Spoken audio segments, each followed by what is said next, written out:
Welcome to the Elokus podcast. This is class number 15 in the second discourse, Oteh Kasalma, of the great book, Bishash Akdimu 5672. This is the second discourse, the 15th class. Today's class was sponsored by Shlomo Sirota, and this is in honor of his great-grandfather, Reb Chaim Mordechai Shlomo ben Reb Yosef Kosofsky's, which today is his Yahrtzeit. May his Neshama have a great Aliya to the greatest of heights, and all the big blessings to you, Shlomo, for all that you need and all that you want. Thank you for the dedication. And here we go right into it. We're holding the middle of chapter 7, and boy, oh boy, are we getting deep. In any case, we're in the midst of chapter 7 again, and we were trying to figure out the status of Olam Atzilus, of the world of Atzilus, in which the question, the big question over here is Atzilus, on the one hand, we established already that Atzilus is not a creation. It's not considered something totally new. A creation means something that has not existed, and it's absolutely brought from nothing into something. That means it has no history. You can't trace it into anything else. And in that sense, we say that Bria, Yetzir and Asiya, Bria, at least, the world of creation, is a new entity. There's a newness in Olam Bria. It's a creation. It's an entity. It's an entity that is not God. It's a new reality. However, when it comes to Atzilus, we say Atzilus is Gilui HaHelam. Gilui HaHelam means it's a revelation of what was concealed. It's just that it was concealed and hidden in the source, and now it's just being revealed.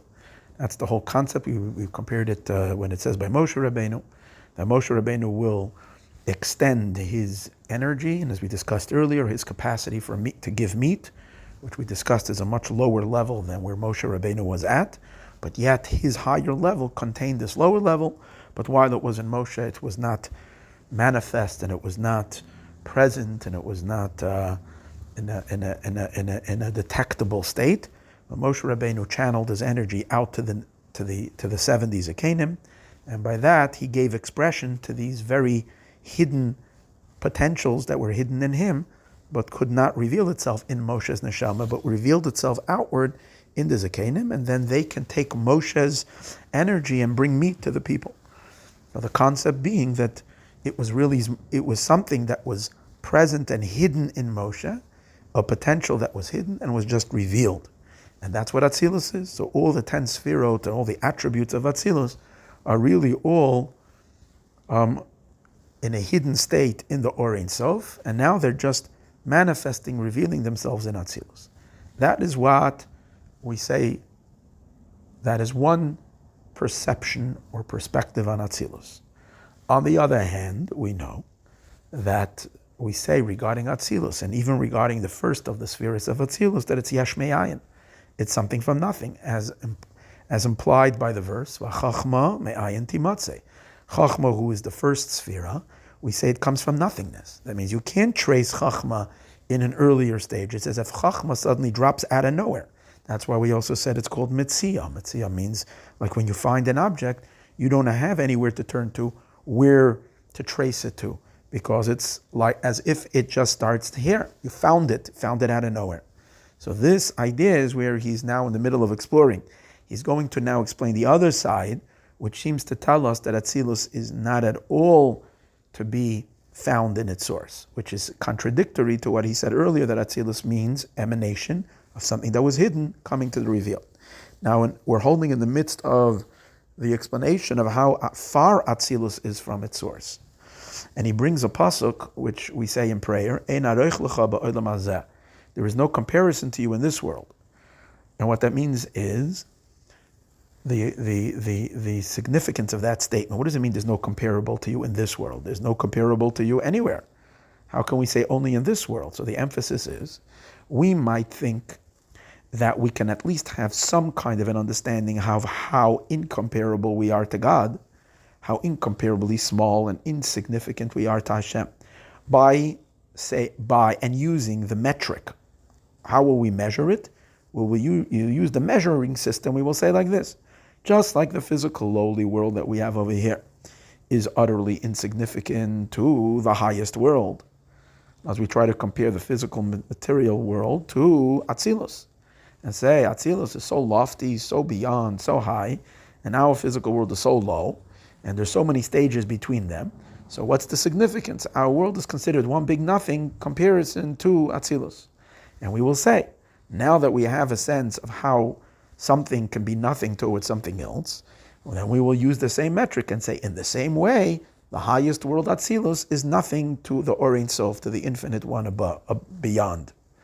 However, we say no, that's the emphasis of here. Ein aroich lecha. We can't even use this as a metaphor. We can't even do a comparison. Why? Because the nothingness of Atzilus to the Or Ein Sof is way beyond and far, far greater than, incomparably greater, to the nothingness of Asiya to Atzilus. How the lowest world compares to the higher world. In other words, the lowest world of Asiya has much more significance than Atzilus has to the Or Ein Sof, because Atzilus is utterly nothing. So we were learning last week, why is the comparison not a comparison in the last class? So he was saying, because when we measure up our physical world to Atzilus, both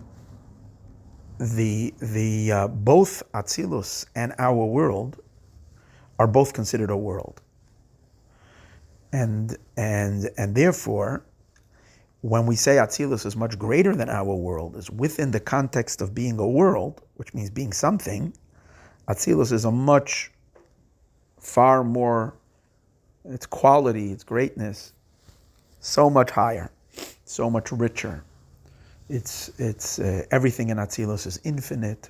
Wisdom is infinite wisdom. Kindness is infinite kindness. And the features that are in Atzilus are divine. They're not even created, which means that's why they're not limited. And how can you compare that to let's take, for example, it says in Kabbalah that water is kindness.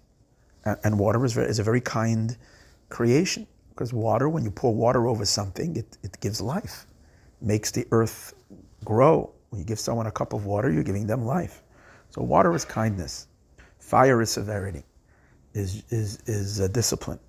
So let's look at water. Is there any way we can compare the kindness that's in the water to the kindness, the God's attribute of kindness, the infinite kindness of God? It's incomparable. This is a physical, tangible substance of kindness, and that is an infinite, boundless, and very limited. And the kindness of Atzilus is a boundless force of divine kindness. However, the Rebbe says both of them share an equal quality. They're both a world. What does that mean? Kindness is kindness. It has a definition. It has a specific definition. It's only that over here the kindness has metamorphosized into something, or evolved, let's say, into a physical substance of kindness, a fresh cup of water, H2O, and up there the kindness is completely in the abstract and limitless, but it's still, both are existing within a world. World means things that have definition. That's world. And beyond worlds, beyond Atzilus, there are no worlds, because there's really no true limiting definitions above and beyond Atzilus. It's all pure infinity. It's pshitus, simplicity. It's above being a world. And even though we do speak of aspheris and all that, which we're going to speak a lot about, but everything is so benign and so hidden and so subtle that you can't. What's dominating above Atzilus is the pshitus, the simplicity of the Or Ein Sof. So that's not a world, but Atzilus and onward is a world. So between Atzilus and Asiya, they're both a world. And he also explained that but however, when you compare Atzilus, just reviewing a little bit what we learned, when you measure up Atzilus to what is beyond Atzilus, which means to Atzilus is the words that he used. Atzilus is considered like a creation. It's something new. an entity, kindness that didn't exist beyond Atzilus. And now, when God emanates the world of when Hashem brings about the world of Atzilus, there is a substance of kindness. And therefore it's an entity. And it's an entity that is completely original, which means totally new. And therefore it's considered, in this perspective, it's considered a creation, although it doesn't have created consciousness, but it's considered a creation in the fact that it is something. And it once didn't exist, and then it came into existence. And therefore it doesn't have, since it's not God, it's a force of kindness, let's say, or a force of intelligence. It cannot exist on its own unless God, Hashem, the Or Ein Sof, Hashem himself, imbuing it with existence. So in that sense, it is from it to its creator, to the force that exists. See, the Or Ein Sof exists, Hashem himself exists because he exists. He's not dependent on some being giving him existence. He exists essentially. Atzilus is a very weak existence. Although it's God's kindness and it's God's intelligence, but the very fact that it's intelligence and its kindness and its definitions, so it needs Hashem to lend it existence. On its own, it doesn't have existence. Because in essence, there's only one God who is simple, has no definitions. So if there is a state of kindness and intelligence, it's because something above the kindness and the intelligence that's flowing into the kindness and to the intelligence and making the kindness and the intelligence, I'm just giving examples of two of the elements of the emotions and the attributes and the intelligence of Atzilus, making them exist when they in essence should not be. So that's an absolute separation, which means it's an absolute difference. It's an incomparable state of existence. The Or Ein Sof exists essentially because God exists from within himself. He doesn't need some power, or else it's not God. God is the primary being. His existence is essential. But Atzilus' existence is not essential. It's because Hashem is willing it to be into existence. And it doesn't even have an existence for a split second without a power that is not it, that is above it, bringing it and making it be. And in that sense, Atzilus is exactly the same, like all lower worlds, which need the force of God to will them into existence.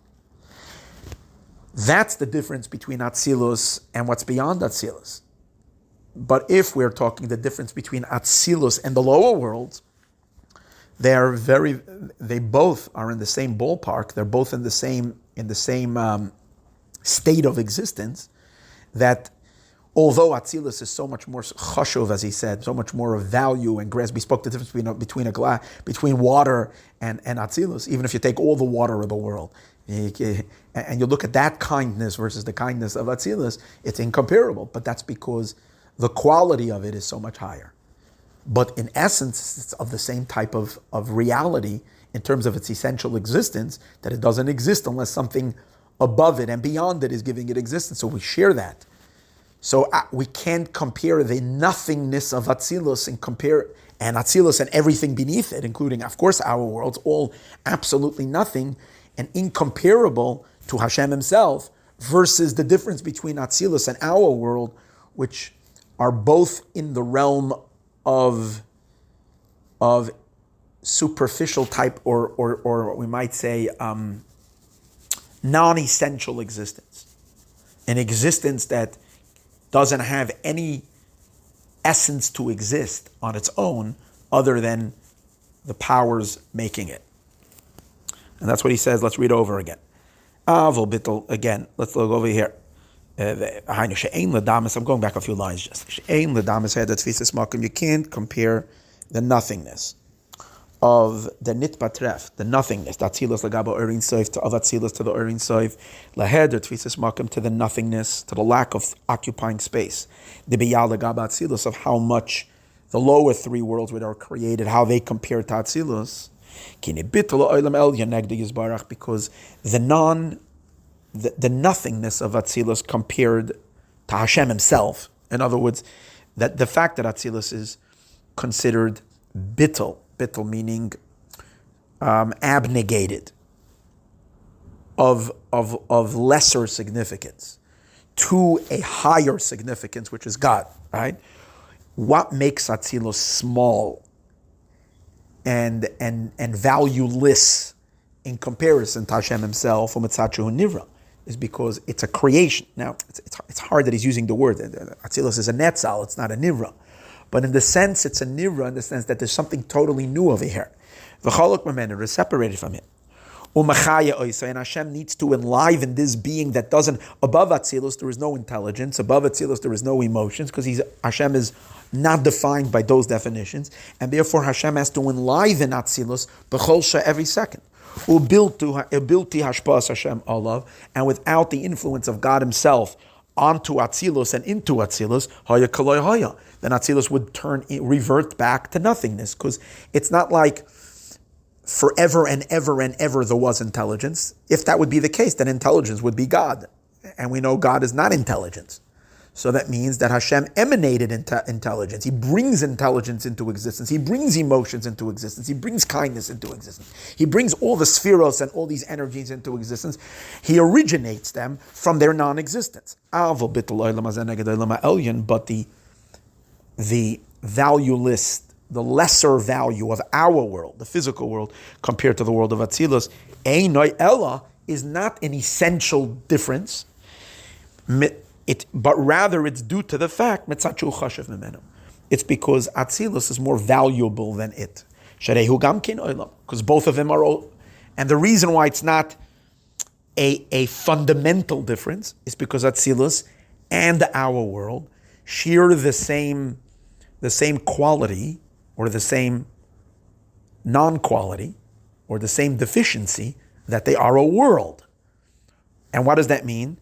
Shenikra olam elyon. Atzilus might be called a high world, but it's still a world. And therefore, it came into existence from the Or Ein Sof, which originates it completely. It's only Shu Chashuv. It's an olam elyon. Elyon is more chashuv than tachton. Higher is more valuable than tachton, than lower. As he says, its spiritual quality is and there's an incredible distance in terms of the quality of the world of Atzilus between Atzilus and our world. So if we would measure them on their own, we would say their measurable is, you can say it's unmeasurably far. But if we look higher and deeper, we find that the distance between the two is not absolute. As he says over here, both of them share the same, are in the same family. Both of them are in the same element, that what? Shehem nivroim, they're both creations, umekablim, and they're both recipients. In the sense, what does it mean they're recipients? They are recipients in that they receive their very existence as a present. They don't have it on their own. They lack existence essentially, and someone needs to imbue them with existence. And in that, Atzilus and our world are both have the same common feature. Now you can argue and say, hold it. If that's the case, that the lower world and Atzilus, we're saying, are both mekablim, and that makes them so far from the one who is truly a mashpia. Who's a mashpia? The mashpia is the one that gives life, and who's that? That's God. So God is the only one who has essentially life, and He can give. So we might say on Hashem that He's rich, and the worlds are poor, and the poverty is an essential poverty. We don't even have existence. Hashem is rich and the worlds are poor. But hold it, if that's the case, then we can say the same thing regarding Atzilus and our world. We know that the lower worlds, all the lower worlds, Bria, Yetzir, and Asiya, are receiving from Atzilus. Because all divine influence that Hashem is pouring into the world is first poured into Atzilus. Nothing enters into the created realm if it first did not pour through Atzilus. Similar to what we spoke earlier, how Moshe Rabbeinu has to first receive every influence, and then it transmits that then to the lower souls. In the same way, in the worlds, Atzilus is the first primary recipient. It's the first station, so to speak, in which godly energy comes into specified existence, into definable existence, and then from Atzilus it trickles further, it travels further down into the lower world. So Atzilus is also a mashpia. So in that sense, we might say, okay, so there is a big difference. Our world is not mashpia anywhere. Our world is only a recipient. But Atzilus is a mashpia, and it's giving life. So in that sense, perhaps the difference between our world to Atzilus, the indifference of our world to Atzilus, the significantlessness, the nothingness of our world to Atzilus is similar pretty much to Atzilus to higher. Because Atzilus is nothing because it's a recipient from the Or Ein Sof. And in the same way, our world is nothing to Atzilus because we have to receive from Atzilus. So he says no. And even though the higher world is mashpia, is influencing into the lower worlds, and if not for the influence from Atzilus into Bria, Yetzir, and Asiya, into the lower three worlds, the lower three worlds would be cancelled. So, in a sense, we're also dependent on Atzilus for our very existence. Hine, however, he says it's a very big difference.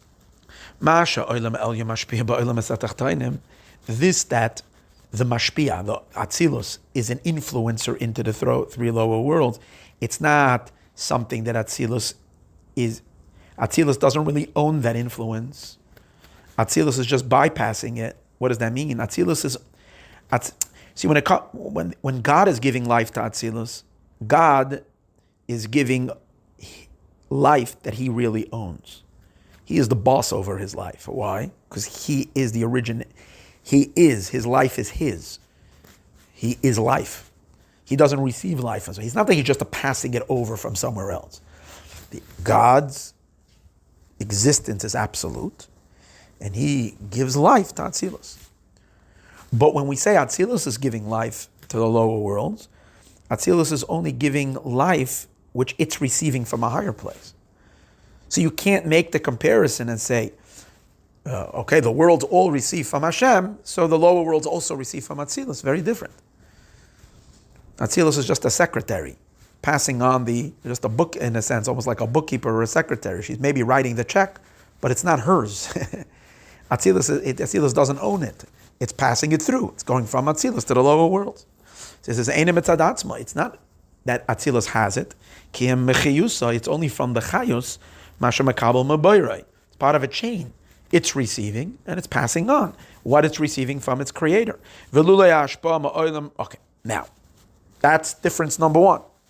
And that's the reason why we can't compare the degree of dependency of the lower world to the higher world to the level of dependency that the lower worlds are to Hashem. Because that all worlds are to Hashem. Because all worlds are really dependent on Hashem, on something that He has that we don't have, that we lack utterly. And only He has it. And He gives us existence. So therefore, our existence is nothing to the being who, if he doesn't decide to lean into our existence, we utterly don't exist. So what's our significance? Without Him, there is nothing. But from Atzilus to the lower worlds, this that Atzilus is also nothing. In the same way we're nothing. It's just passing on. It's in the same boat in the sense as we're saying, because even when it is giving us and influencing to the lower worlds, it's influencing only from that which is influenced to it, not that which it essentially has. And now he takes that's point number one, and then he brings out now another very important difference, and that is since Atzilus is its influence into the lower worlds. Now, hold it. Now, true, Atzilus has to receive from above, but Atzilus adds character to the Ur. Once the Ur comes into Atzilus, the Ur Eloki, the godly light, which is undefined and simple, right? But once it takes hold in the world of Atzilus, it gains all the character and all its what we might say, all its personality and characteristics. And it's those characteristics and definitions which make up the characteristics and the definitions of the lower worlds. So in that sense, Atzilus does have to be mashpia continuously into our worlds. Because if Atzilus would stop influencing, which means if Atzilus would not be flowing, if the lights of Atzilus would not flow further, if the spheros and attributes of Atzilus would not be transmitted into the lower worlds, then the lower worlds would cease to exist. So Atzilus definitely needs to be influential into the lower worlds, right? But he says there's still a very big difference. Avol Makom, he says, look, Velula yashpa ma'olam Atzilus. And without the hashpa, the influence from the world of Atzilus, the lower worlds would become batal, would become nullified. So in the sense, you might say that Atzilus is playing the same role like the Or Ein Sof is playing. Yes, there is a difference. The Or Ein Sof is giving something, its influence is of its essence. Atzilus is passing on energies that it itself needs to receive continuously, and without the influence from above, Atzilus would cease to exist, given. But now that Atzilus received, we're still just as dependent on Atzilus for it to pass it on to the lower worlds. If Atzilus does not pass on its, and more than that, Atzilus is kicking in and giving its characteristics, because if the Ur would come into the lower worlds without Atzilus, then we wouldn't have any worlds the way we are. We would be very different. We wouldn't be defined and specified, and there wouldn't be time and space and all these elements which are part of the characteristics of making up the world. But he says a very powerful idea. And nevertheless, the worlds would not become utterly nullified, as if they didn't exist. In other words, if Atzilus' energy would stop flowing into this world, obviously the worlds would cease to exist, but not we wouldn't disappear completely. Then what would happen?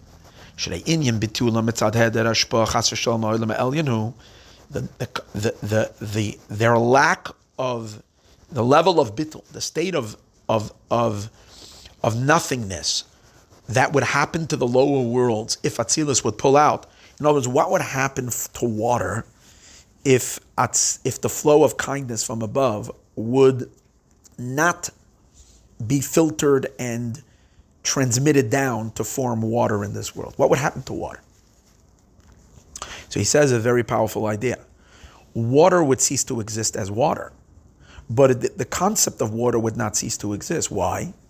Because it would just go back into the physical water would be elevated. The energy that's in the physical water would revert back to a higher world. What does that mean? It would go into kindness as it is high. It would be retracted all the way into the kindness of Atzilus. So what you would have is, you would have kindness, abstract, infinite, godly kindness, but you wouldn't have tangible physical water.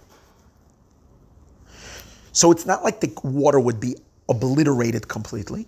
The water would cease to be a physical expression of water. But the essence of the water, which is kindness, would still exist. It just would be swallowed back up in a spiritual state. But if Hashem was to pull out from Atzilus and not give life to Atzilus, kindness wouldn't be elevated to a higher, more subtle state of kindness. Kindness wouldn't exist at all. Because kindness, in Atzilus, Hashem is creating the very idea of kindness. The very notion of kindness is being brought into existence from not to yet. But when it comes to the evolution of kindness through the worlds, if Atzilus would not be continuously putting in its input, flowing itself down into the lower worlds, then the experiences of the lower world would be included in the higher worlds. As he says, Shahayim miskalalim, they would be elevated ba'olam ha'elyon into a higher state of existence. This, and I'm going to have to stop over here. These ideas we'll discuss better Be'ezus Hashem and get clearer understanding of them Be'ezus Hashem in tomorrow's class.